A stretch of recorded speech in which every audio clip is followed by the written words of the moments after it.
Welcome to Georgia Showcase Baseball's Georgia-Florida Baseball Show with coach and owner Ben House.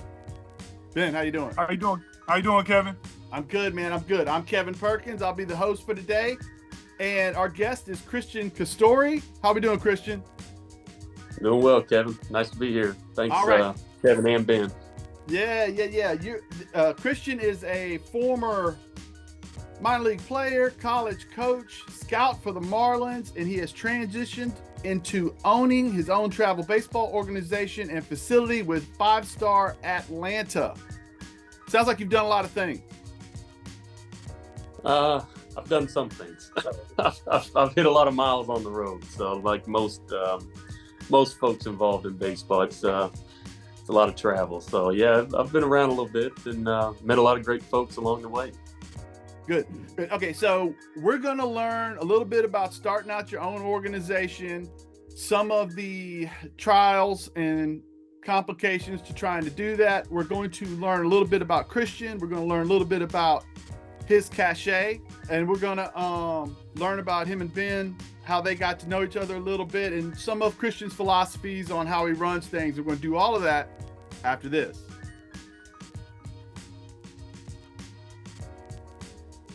This is the Georgia-Florida Baseball Show, brought to you by Coach Ben House with Kevin Perkins from Surrounded by Sports. I would like to thank our sponsor, Arden's Garden, and we'll do a little commercial for them a little later in the show and do all that. Thank you for sponsoring the show. You help make it possible. And Christian, a little background on yourself, if you don't mind. Yeah. I'm from, I graduated high school in South Georgia, Thomasville, Georgia. Went on to play college ball at Middle Georgia College, 2 years there, and then went to Georgia College and State after that. Was fortunate to play a year of independent ball and then had a free agent minor league deal with the Pirates. I ended up playing about 3 years with them and then finished up in independent ball. And then directly from playing, I stepped onto the field at Middle Georgia as an assistant coach. That was kind of my first job outside of being a player within baseball, and spent 3 years at Middle Georgia College. Had the opportunity with Georgia Gwinnett College was starting a brand new baseball program. Had the opportunity to go up there and serve on that first ever coaching staff with Brad Stromdahl. And I only spent 6 months there and took an opportunity with the Marlins, Miami Marlins, as an area scout, and worked with the Marlins for 8 years. And after the day after the 2020 draft, COVID draft, I resigned that position. Now I took a sales position with a great company, and I lasted there. Well, I'm still with them, but I lasted a year outside of baseball, and realized there was for me a lot of purpose in baseball, and so it kind of leads to where I'm at now with the facility that we're running, and then the organization Five Star Atlanta that I'm working with and happy to be a part of. All right, how did you guys cross paths? I should probably back up. About me, the first and foremost about me is my wife Jen, and our 5 kids that we've had together, and we've got a freshman in college on down to a first grade boy, and so that's probably the most important thing about me beyond any of the baseball stuff. That kind of sets the tone for me. So anyhow, wanted to give a shout out there. But I met Ben when I was scouting. Every year I'd go work with a gentleman named Shannon Ivy. We'd go coach a week up at Team USA up in Cary, and it was a National Team Identification Series, the NTIS. And what that was, it's a series of tryouts or workouts to get you to the main event for the NTIS, where the Team USA group at multiple age groups, they're choosing guys from that team or selecting guys from that team to invite onto Team USA or to final trials. And they have different routes that they pick that team, but that was just one of the routes. And so I was fortunate with Shannon. He asked me, I'd met him years ago. He had 2 boys that played. And so I was lucky to be exposed to that and be able to go join with that Team USA stuff. And along the way, one of the 11U teams that I was coaching had Jamie House, Ben's son. And so I think Jamie was a year younger than everybody when he played on that team. And it's kind of leading into how I met Ben. It's very refreshing when you meet other baseball guys or so to speak, quote unquote, in the club that share the values, the core beliefs that you have for the game and, beyond the game, just who they are and what they represent. And I don't know how immediate, but it felt very immediate just talking with Coach, what he stood for. And he was kind of my type of people. And so that's been, my gosh, that's been almost a decade ago. And we've kind of kept in touch ever since. Ben, I think you told me earlier that you kept an eye out sometimes when he was when Christian was scouting. Yeah. So when we were down in Cary, we dialogue, we had conversations about, different players. And when I found out that he was scouting with the Marlins. So when we got back here to Atlanta, I would tell him about different players that I knew because at the time, I think I was coaching at Padilla High School, coaching with the varsity team. And it was some kids that I saw that had some tools. And, I would tell Christian about those kids. And he would have me go out, looking at kids and different things that may have been on his radar. And I was sending back scouting reports on different kids, and we just, we continue to have a relationship throughout the years, just about baseball. Now, yeah, I remember coming down there to work out some of your groups several years back now. But yeah, you were coaching then, and you were kind of right on the forefront of that transition and opening that facility and getting the team started. Yeah. So that was kind of early on from when I met you. Yeah. So Christian would also come down once I did open the facility up. He would come down and just kind of give me some insight on how to run teams, actually how to run a program. And it was never a time when I would call Christian and he would never say no. So that was a big thing for me because I knew how busy he was. He would come down and spend time with the kids and he's just a very refreshing guy when it comes to baseball, man. And it's just a pleasure to be able to have him in my life right now continuously. He continues to give me insight and also advice. We ran into each other, I think, a few months ago down at East Cobb when he was running that, I think it was an all-star team down in East Cobb, the 12U team. And we just, every time we see each other, we always vibe. And it's just a refreshing situation and a relationship that we have. Good deal. Hey, so you decide you're in sales and you decide I got to get back into baseball. And I think you told me in a talk we had that you wanted to own your time, and that's not really possible as a high school coach or as. Do you want to go into that a little bit, and then maybe even like the beginning process of deciding 5 stars the right route, stuff like that? Sure. I kind of slowly but surely, and honestly, with a lot of motivation from my wife, and she'd text me every morning. She'd go to work really, really early, and she'd text me every morning, "Hey, do something to get the baseball stuff started." And she did that like daily for months and months. So it was a slower process to go both feet in. But what we kind of decided to do, I say kind of, I knew if I was going to do this, I wanted to go with 5-star. And the reason for that, I've known the owner of 5-Star National, Andy Burris, for a decade and a half at least, back to when I was coaching, when I first stepped on this side of baseball as a non-player.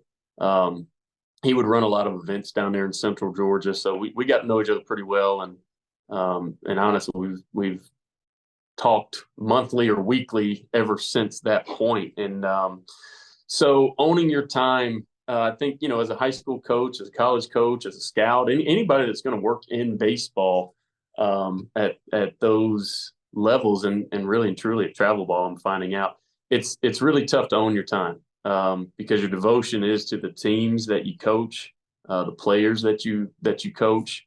And, you can't call in, hey, my kid's got a game on a Wednesday when, the team you coach has a game. You got to be at that game. And I understand that. And I grew up like that. And the first part of my career working in baseball, that's what it was. And so a lot of decisions get made based on, your career and your obligations and responsibilities. And that goes, any of the baseball guys listening know that. I mean, that is par for the course. And that's kind of the gist of being a baseball lifer, so to speak. But I felt like trying to get back into baseball, this was the route because I wanted to have a little bit of a little impact on the brand of baseball that's being put out there, the brand of player and the brand of teams, the development side of things, and beyond just the player, it's also the person and even the families. And so for me, that was something that gave a sense of purpose, especially within baseball. And I think I was always well coached. I remember all my coaches. I had relationships with all of those coaches. And that was either I was extremely fortunate to have great coaches, but I also think a lot of that came from my family. My dad is still to this day, but he was always a tennis coach. That was his sport, tennis. So he always had students and tennis players that he instructed for years and years. And my family kind of instilled that self-sufficiency, like, hey, this is your thing. And so they, in a sense, either knowingly or unknowingly, they promoted that, hey, you got to have that relationship with your coach. These are the people that are responsible for this team. And so that my whole relationship all the way from Little League up through college and even in professional baseball and in coaching was a relationship with the guys that ran the team, the head coach, the manager, whoever that was. And I think that's where I came full circle back and find a lot of purpose and fulfillment in coaching. So it's back to the travel ball stuff. I honestly didn't know what I was going to get involved in, but I did know my boys are younger, so it kind of made sense. Well, if I'm going to do something with baseball, and I'm going to also try to bide my time with my family, they probably need to overlap as much as they can. So it was kind of a perfect scenario. 5-Star Nationals got different affiliates throughout the country. They had a few teams in Atlanta. A gentleman named Hank King, who still works with us, had some teams. And so it was just kind of a prime opportunity to kind of join up with Hank and try to grow some things. And then shortly after getting that started in 2022, we had another group that's been around for a long time, probably about 20 years, Team Georgia Baseball Academy, and Chris McCraney. They partnered with 5-Star National, and collectively we have 5-Star Atlanta rolling. He does a majority of the high school stuff, and I'm more on the youth side. And that's probably ever evolving year to year and day to day. But the bottom line is we have the same goals in mind, and it's preparing the players we have, preparing the families for what they want to do. If this is what they say they want to do, then it's our job to hopefully prepare them. Now, Ben, you were talking before about you do a lot of the youth, the younger players as well, right? Yes. Yeah. You were talking earlier about the importance of consistency in running a program. Yeah. Well, staying consistent is probably the most important thing with running an organization, especially a small market like myself. Christian, he's blessed to be, with 5-star, they're national, so with me, it's, dealing with day-to-day things such as, trying to figure out, where we're going to practice, making sure fields are available, making sure, budgets are paid, budget payments are in, staying on the same page with parents and making sure that, our coaches are in place and things like that. It's a world of difference between, Georgia Showcase Baseball and a 5-star, just being on that scale. But the most important thing is just being consistent when things aren't consistent within the organization, and staying professional at all times, making sure that you're giving out the right information, and just staying involved with the program on a day-to-day basis. So I know Christian hinted to me a few months ago when he went over to 5-star about maybe coming and joining forces. But I'm just too far in, and I'm too vested, and I love where I'm at. I love doing what I'm doing. I love the kids. I love the parents. I love the day-to-day grind. And Christian's a grinder too, so I know he's going to do well where he's at, because he's a baseball guy. He's true to what he does, and he just continues to give me insight on things that's going on and what I need to look forward to. That sounds like Ben was like, go ahead. He was like my first call recruiting him. I was, come on, man, let's do this thing. But he's right. I mean, he's invested. Yeah. He's grown this thing from the ground up, and it's a lot of work. Right. Let's take a quick break for an ad. We're going to get Arden's Garden in. It's Atlanta's premier spot for juices, smoothies, and plant-based foods. And then we're going to come right back, and we're going to talk a little bit about trying to hold on to coaches, how to, because they're, like you said, coaches are everything.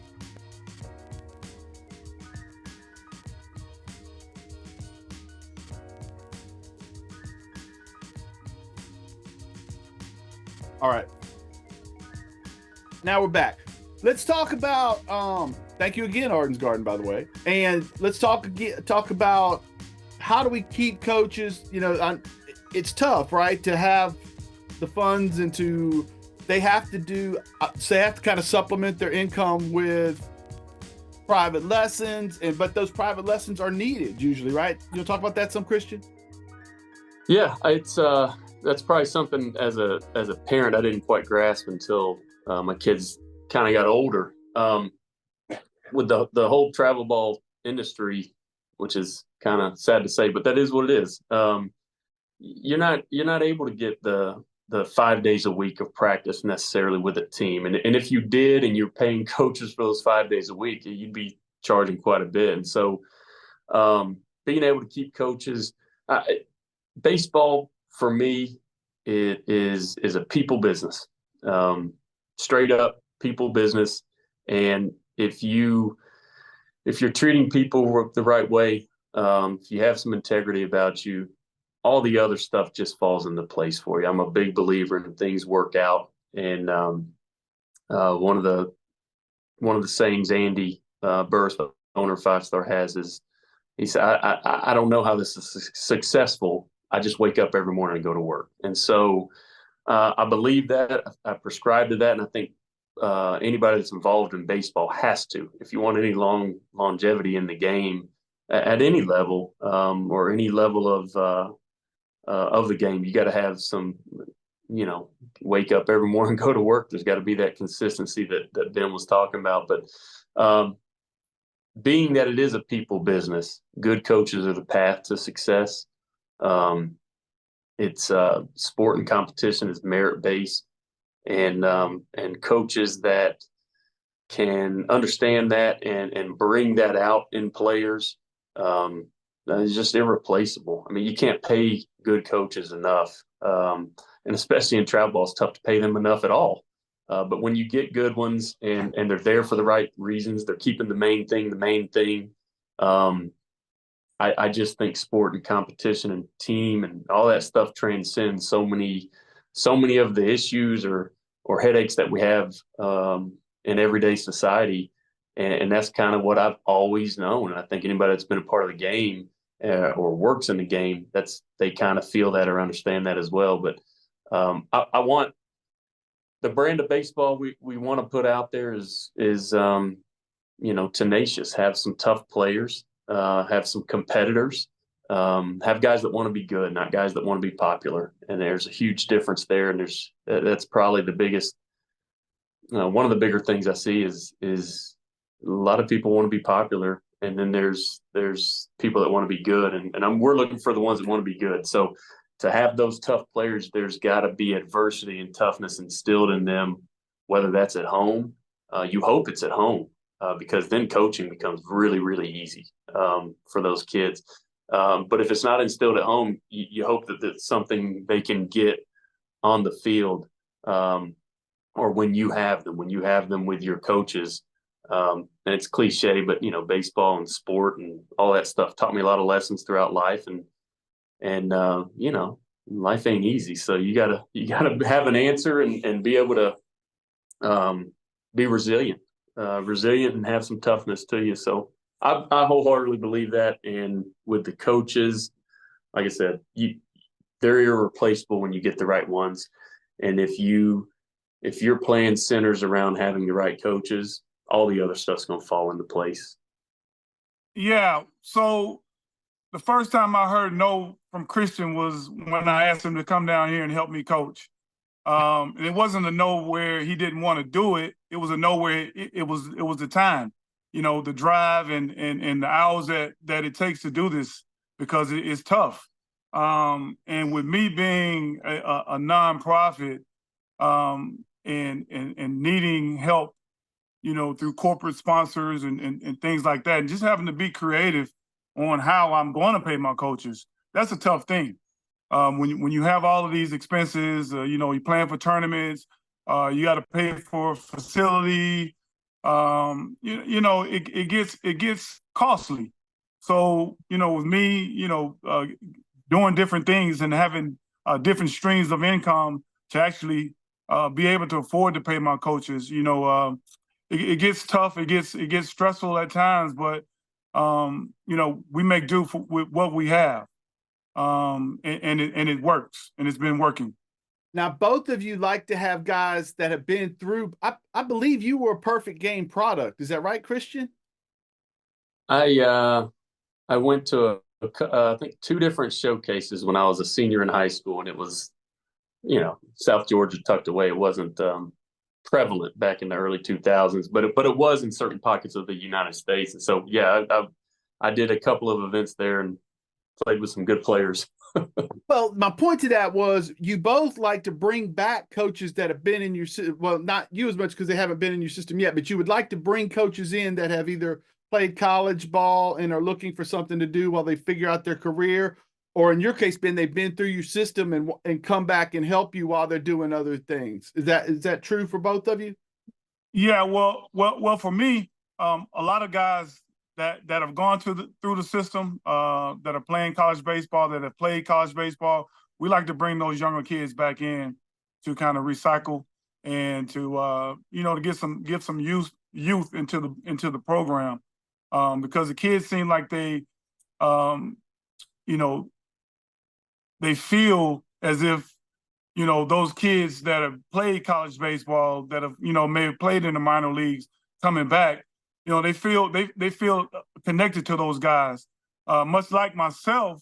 Going in coaching, it's I'm still an old school coach. I still have old school method, of doing things. But when the youth come in, they bring a little bit more vibrant to the whole program. So it's good when those young kids come back in and kind of give some youth to the organization. The energy of being young, you can't really replace. Oh yeah, man. Yeah, it's irreplaceable. Talk a little bit, if you don't mind, Christian, about you used the term growth mindset with, I think, both the player and the parent and the organization. Why don't we wrap on you talking about that a little bit? Yeah. growth mindset, you could probably spin off a million different ways. For me, I'll try to summarize it quickly as I can. But as coaches, we provide environment, we provide guidance. We don't just put our hands on players and now all of a sudden we've created this player or this success for a player. I'm very cognizant of it, that how good a player can get or how good a team can play is going to be completely up to that player, that team. It branches out further. Like for a player, they got to be hearing the right things at home, and they that growth mindset that they get hopefully comes from the house, right? And then the coaches are just there to provide that environment and that guidance. And if the environment and the guidance is within reason, the right situation, there's not a limit to what the kid can do. And so I say this sometimes, and I don't know if it resonates with the kids or anybody else, but I do feel it. And as I think as parents, you kind of you can understand it. Kids don't know their limits. They only know the limits they're told. And that's exactly how it should be. They should know their limits. And so what I try to portray, or what I try to put out there at a practice, at a game, instruction, whatever the case is, we're not going to set limits. We're going to normalize the highest level of play we can. Because one day, if that's your goal, you have to start normalizing that. It's not always something that we'll get to that later. So for me, the growth mindset is being able to show up and keeping the main thing. There's a lot of subjective things that get in the way. There's rankings, there's trying to find greener grass all the time. And the best thing I would say that we did, and I give a lot of credit to my wife because she's tough, and our kids have been tough, and they've been the right type of teammate, and that's vitally important to me. But one thing I feel like we've done is made sure that they know you got to bet on yourself. There's not always someone coming to bail you out with anything, and you got to be where your feet are. So wherever you're at, making the most out of an imperfect situation, especially in this sport, where the majority of situations are imperfect. So-and-so made an error. You're 0 for 2 with a couple strikeouts. Whatever the case is, there's a lot of imperfection in this game. And if you can make the most out of those situations, those are the players in baseball, I think, that can go the furthest. So it takes growth mindset. So it takes those goals. It takes every day the steps in trying to achieve those goals, understanding that people say, it's a grind and all that stuff. I don't say that a whole lot because I enjoyed playing every day, but I was a pitcher, right? Those guys that got to suited up 100, 140 or 160 games a year, they probably feel a little different, but it's going out every day and marginally trying to make an improvement. And it's not always with a sole focus on the end goal. It is a focus on the process, and this is how we do things. And then you normalize your work, you normalize the level of play, and you keep it challenging. And that goes back to kids shouldn't know their limits. They only know the limits they're told. So I try to keep it as limitless as possible and push and challenge as much as we can. And I think a lot of that stuff encompasses growth mindset. I love the idea of normalizing work. I feel like that goes way beyond the last time you put on a glove. Because that's what we do in work environments, dealing with everything. That's what we do. We have to be able to work and not think it's hard, even when things aren't going our way. It's what we do. You decide what you're going to do. Like you said, you keep the main thing, and then you just move forward. And if things are getting in the way, you step around and you take another stride forward. You step around, take another stride forward, but you continue to work. And that's the core of what we're doing. Ben, you want to talk about that a little bit there?